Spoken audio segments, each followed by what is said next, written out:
సినీ ఇండస్ట్రీలో కోట శ్రీనివాసరావు గారంటే తెలియని వారు ఉండరు.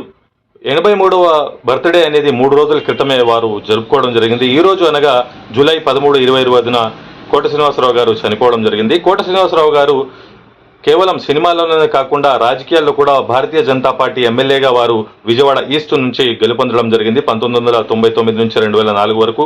కోట శ్రీనివాసరావు గారికి 2 ఆడబిడ్డలు మరియు ఒక కొడుకు. ఆ కొడుకు 2010లో యాక్సిడెంట్లో చనిపోవడం ఒక్కగానొక కొడుకు. కోట శ్రీనివాసరావు గారు చాలా బాధపడ్డారు.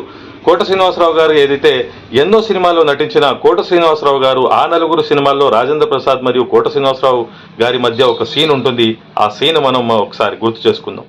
తాకట్టు లేకుండా అంత డబ్బు ఇవ్వవా చెప్పు. ఎందుకు ఇవ్వను? అదే కదా నా వ్యాపారం. కాకపోతే తాకట్టు పెట్టుకునే అప్పివ్వడం అనేది నా వృత్తి ధర్మం. కానీ నీకోసం ఆ ధర్మాన్ని కాదని అప్పిస్తా. ఎందుకో తెలుసా? నువ్వు మోసం చేయడం చేతగాని అసమర్థుడివి, మంచితనాన్ని నమ్ముకున్న పిచ్చోడివి. అందుకే ఇస్తా, కూర్చోతేస్తా.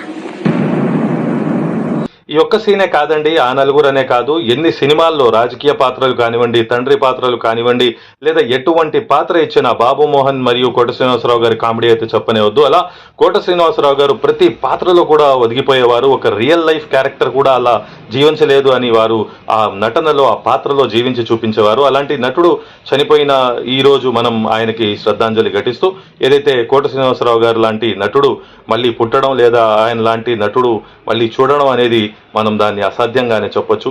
ఇంకొకసారి కోట శ్రీనివాసరావు గారిని గుర్తు చేసి మరిన్ని అప్డేట్స్ కోసం అడ్వకేట్ సాదిక్ షేక్ యూట్యూబ్ ఛానల్ని లైక్, షేర్, సబ్స్క్రైబ్ చేయగలరని కోరుతున్నాను. Thank you.